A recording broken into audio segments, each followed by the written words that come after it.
السلام علیکم ورحمۃ اللہ وبرکاتہ۔ بسم اللہ الرحمن الرحیم، الحمد للہ رب العالمین، والصلاة والسلام على اشرف الانبیاء والمرسلین محمد بن عبد اللہ الامین وعلى آلہ وصحبہ اجمعین ومن تبعهم بإحسان إلی یوم الدین، اما بعد۔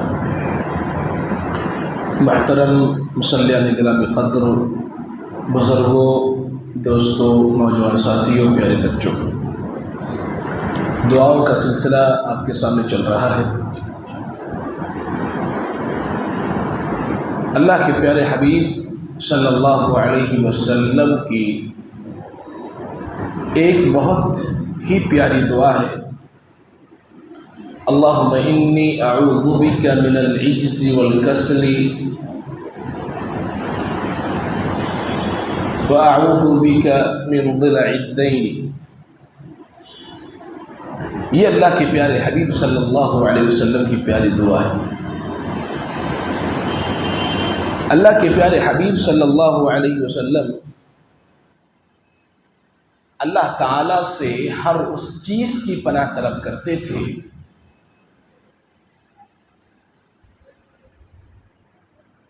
جو کسی بھی طرح سے ایمان کو کمزور کرتی تھی، یا جو انسان اور اس کے رب کے درمیان حائل ہو جاتی تھی اور انسان کا رشتہ اس کے رب سے خراب کر دیتی تھی، ایسی تمام چیزوں سے اللہ کے نبی صلی اللہ علیہ وسلم پناہ طلب کرتے تھے۔ جو دعا آپ کے سامنے پڑھی گئی، اس دعا کے اندر اللہ کے نبی صلی اللہ علیہ وسلم نے غفلت سے، سستی سے پناہ طلب کیا ہے۔ غفلت اور سستی ایک ایسی بیماری ہے جو انسان کی نہ صرف آخرت خراب کرتی ہے بلکہ دنیا بھی خراب کر دیتی ہے۔ اس دنیا میں وہی ترقی کرتا ہے جو سستی کی چادر کو اپنے اوپر سے اتار پھینکتا ہے، جو سستی اور غفلت سے اجتناب کر لے جاتا ہے، پرہیز کر لے جاتا ہے، سستی اور غفلت کو اپنی زندگی سے نکال پھینکتا ہے، وہی کامیاب ہوتا ہے، چاہے دنیا کی بات کر لے یا آخرت کی بات کر لے۔ لہٰذا کوشش کرنی چاہیے کہ آدمی کبھی سستی نہ کرے، غفلت میں نہ پڑے، اور اللہ سے دعا بھی کرتے رہنا چاہیے کہ اللہ تعالیٰ سستی اور غفلت سے ہماری حفاظت فرمائے۔ اللہ تعالیٰ سے پناہ طلب کرتے رہنا چاہیے۔ اسی طریقے سے اللہ کے پیارے حبیب صلی اللہ علیہ وسلم نے اس دعا کے اندر عاجزی سے پناہ طلب کیا ہے کہ اللہ مجھے عاجزی سے، کمزوری سے، پست ہمتی سے حفاظت فرما۔ پست ہمت ہو جانا یہ بھی ایک ایسی وبائی بیماری ہے، ایک ایسی بیماری ہے کہ انسان اگر اس بیماری کا شکار ہو جائے تو دنیا میں کچھ نہیں کر سکتا ہے۔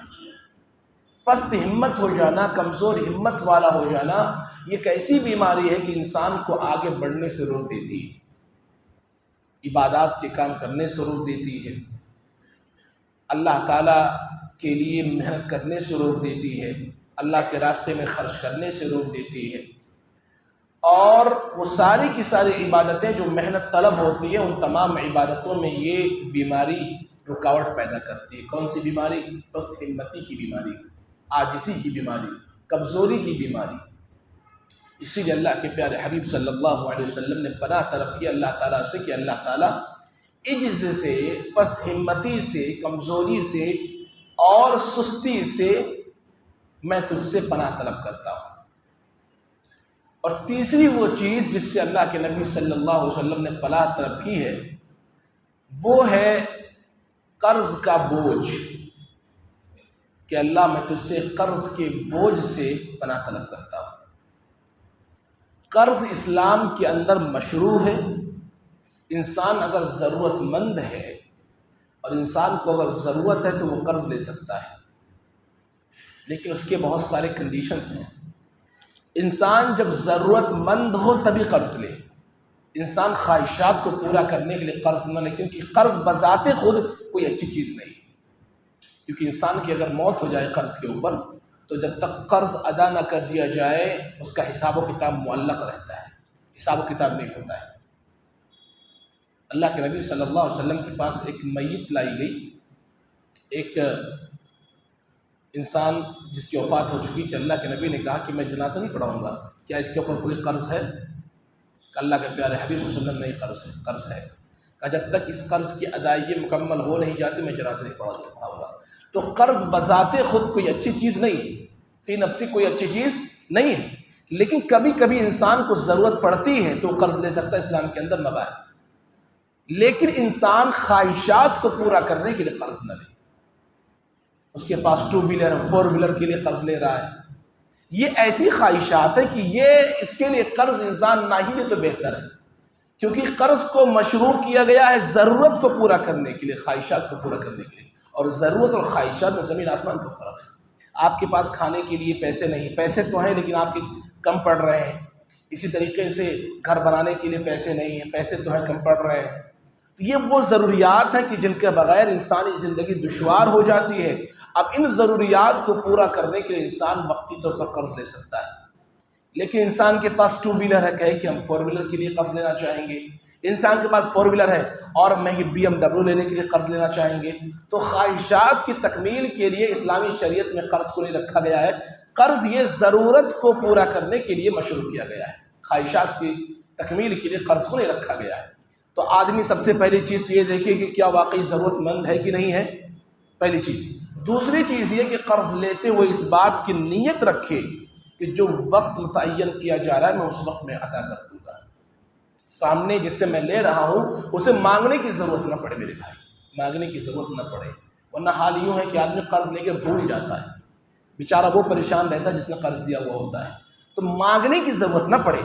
اگر آپ اس نیت سے لے رہے کہ جی نہیں دوں گا تو اللہ تعالیٰ آپ کو موقع بھی نہیں دیتا کہ آپ قرض کی ادائیگی کے لیے اللہ تعالیٰ آپ کو مال دے دے۔ اگر آپ نیت لے کر کے دیں تو اللہ کے نبی صلی اللہ علیہ وسلم کی حدیث کہتی ہے اگر نیت دینے کی نیت سے قرض لے رہے ہیں تو اللہ تعالیٰ اس نیت میں برکت ایسی دیتا ہے کہ آپ کی ضرورت بھی پوری ہو جاتی ہے، اور اس وقت سے پہلے اللہ تعالیٰ انتظام کر دیتا ہے کہ آپ کی قرض کی ادائیگی بھی ہو جاتی ہے۔ تو نیت رہے دینے کی۔ اور تیسری چیز جو اس کے اندر بیان کیا گیا کہ تاریخ لکھ لیا کریں کہ کب دینا ہے سامنے والا۔ یہ بھی ایک عقد ہے، یہ لین دین ہے، اس میں سب کچھ کلیئر ہونا چاہیے۔ ایسا نہیں کہ آپ اسے قرض لے رہے ہیں وہ برا مان جائے گا کہ بھائی تاریخ لکھوا رہے ہیں۔ یہ تاریخ لکھوانے کی بات کس نے کہی ہے؟ یا ایھا الذین آمنوا اذا تداینتم بدین الی اجل مسمی فاکتبوہ۔ اللہ نے حکم دیا ہے کہ معاملات اتنے حساس ہوتے ہیں کہ رشتہ داریاں خراب ہو جاتی ہیں۔ اس لیے جب قرض لو تو دن، تاریخ اور وقت لکھ لیا کرو تاکہ کسی کو بھاگنے اور جھوٹ بولنے کا موقع نہ ملے۔ یہاں پر کوئی یہ نہ سمجھے کہ جو ہے اجی تاریخ لکھوا دوں گا یا تاریخ لکھ دوں گا تو میری دوستی خراب ہو جائے گی، دوست سے پیسے مانگا دوست کیا سمجھے گا۔ نہیں، اللہ نے حکم دیا ہے کہ تاریخ لکھ لیا کرو۔ ابھی یہ سوچ کر کہ تاریخ نہ لکھنا کہ دوستی خراب ہو جائے گی اور بعد میں جب پیسے نہیں لوٹاؤ گے تو کیا ہوگا، دوستی بنی رہے گی، اس وقت اور بڑی دشمنی ہو جائے گی۔ تو اللہ نے کہا معاملات بڑے حساس ہوتی ہیں، انسانوں کے آپس کے معاملات۔ اللہ سے معاملہ کرو گے تو ہو سکتا ہے اللہ تعالیٰ رحمان ہے، کچھ چیزوں کو معاف کر دیتا ہے، لیکن انسان ویسے ہی اتنا کمزور ہے، اور پیسے کا معاملہ ہو تو انسان اور زیادہ کمزور بن جاتا ہے۔ اگر تاریخ نہیں لکھو گے تو امکان ہے کہ ایمان تمہارا جو ہے گڑبڑ ہو جائے۔ بھائی تاریخ کو پتہ ہی نہیں، دے دیں گے تو 4-10 مہینے کے اندر، بعد میں چل کر کہ وہ بھی بعد میں جب گزر جاتا ہے، بہت دن ہو جاتا ہے تو انسان بھول جاتا ہے۔ اس لیے اللہ نے کہا کہ تاریخ لکھ لیا کرو کب دینا ہے۔ ہاں، تاریخ جب ہو جائے اور پھر بھی انتظام نہ ہو سکے تو انسان فون کر دے، بات چیت کر لے کہ بھائی تاریخ تو یہی تھی، بتاتا رہے۔ ایسا نہ ہو کہ سامنے والے کو بھائی وہ تو لے کر کے بھول ہی گیا ہے، سامنے والے کو بتاتا رہے کہ بھائی میرے ذہن میں آپ کا مال ہے، آپ کا جو قرض میں نے لیا ہے میرے دماغ میں چل رہا ہے، انشاءاللہ جیسے انتظام ہوتا ہے، جو تاریخ ہم نے لکھی تھی اس تاریخ کو نہیں دے سکا، 10 دن اور بڑھا دو۔ اگر 10 دن وہ آدمی بڑھا دیتا ہے تو اللہ تعالیٰ کی طرف سے بڑی رحمت نازل ہوتی ہے اس آدمی کے لیے جو قرض دار کو اور دن جو ہے مہلت دے دیتا ہے۔ اللہ تعالیٰ نظر کرم کرتا ہے اس شخص کے اوپر جو قرض دار کو کچھ دن کی اور مہلت دے دیتا ہے۔ تو قرض کا معاملہ کوئی آسان نہیں ہے۔